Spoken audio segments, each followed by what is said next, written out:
जय Jagannath welcome to my YouTube channel Parivartan classes. आज आम डिस्कसन करवा भारतीय जातीय आंदोलन गांधीजी आविर्भाव। ये हूँ हिस्ट्री क्लास 10 हिस्ट्री प्रथम चैप्टर। तो गांधी आविर्भाव विषय में पढ़ा।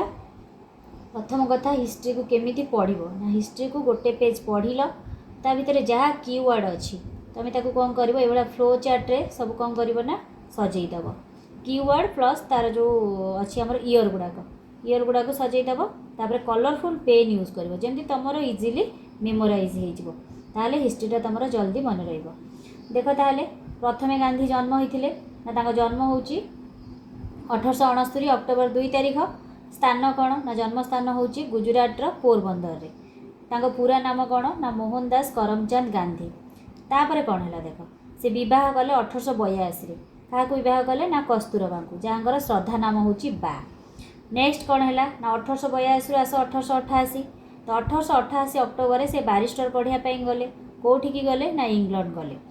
तापर कौन है ना आईन शिक्षा समाप्ति हो गला कौ मसीह समाप्ति है ना 1891 जून मसरे। तापर से कौन कले ना आईन व्यवसाय कले जो दुईटा स्थान कले से दुईटा स्थान ये लिखी बॉम्बे आउ राजकोट। आईन व्यवसाय से कले बॉम्बे आउ राजकोट रे। तापर कौन है ना से दक्षिण आफ्रिकार नाटाल नामक स्थान को गले सेठी किपर गले ना दादा अब्दुल्ला नामक जड़े भारतीय मुसलमान व्यवसायी सेठी रोते निमंत्रण क्रमे गांधी गले दक्षिण आफ्रिकार नाटाल को गले।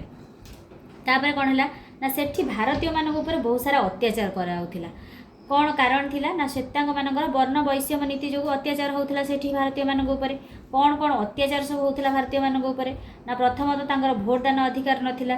द्वितीय नाम पंजीकरण निर्वाचन कर देवा पड़ूला।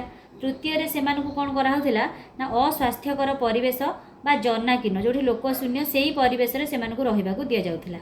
तापर कौन होता ना राति 9टा पर बाहर को जीवाई निषेध थिला बाहर को से जाइपारे नाही।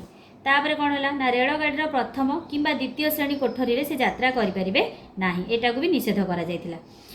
तो आउ कौन होता ना भारतीय व्यवसायी बणिक जहाज मालिक श्रमिक मानू से कुली बोली कहीकि संबोधन करते। तापर गांधीजी ऊपर भी बहुत सारा अत्याचार करागला सेठी दक्षिण आफ्रिका रे। गांधीजी ऊपर कौन कौन अत्याचार करागला ना गांधीजी को कचेरी भितर पगड़ी काढ़ी दिगला पाद चला रास्तार पुलिस आक्रमण कले आ पुलिस आक्रमण शिकार होगा पड़ा। तापर कौन है ना होटेल कोठरी मना करागला दवापाई रही। तापर रेलगाड़ी प्रथम कोठरी जिनपतर को बाहर कर दिगला। ये सब विभिन्न प्रकार अत्याचार सम्मुखीन हो गांधी मनटा विद्रोही होता। से कौन कले ना से नाटाल भारतीय कांग्रेस नामक गोटे राजनैतिक अनुष्ठान गठन कले। केबे गठन कले ना 1894 से गठन कले। तार कारण कौन थी गठन कर ना दक्षिण आफ्रिकार जो अच्छा भारतीय दक्षिण आफ्रिकार रोथिबा भारतीय मानक मध्य सचेतनता जागृत करवा आर मुख्य कारण। तापर कौन है ना तापर गांधी से दक्षिण आफ्रिका थिबा समय इंडियन ओपिनियन नामक गोटे संवाद पत्रिका भी प्रकाश कले। यही संवाद पत्रिका कौन तार उद्देश्य कौन थिला प्रकाश करिवार ना तार उद्देश्य थिला श्वेतांग मानकर जो अत्याचार संबंध में जनसाधारण को अवगत करवा यहाँ थिला मुख्य उद्देश्य। ताले आज आम एति पढ़ा नेक्स्ट क्लास रे आम आउ नोट्स करके नोट्स डिस्कसन करवा। तो रही।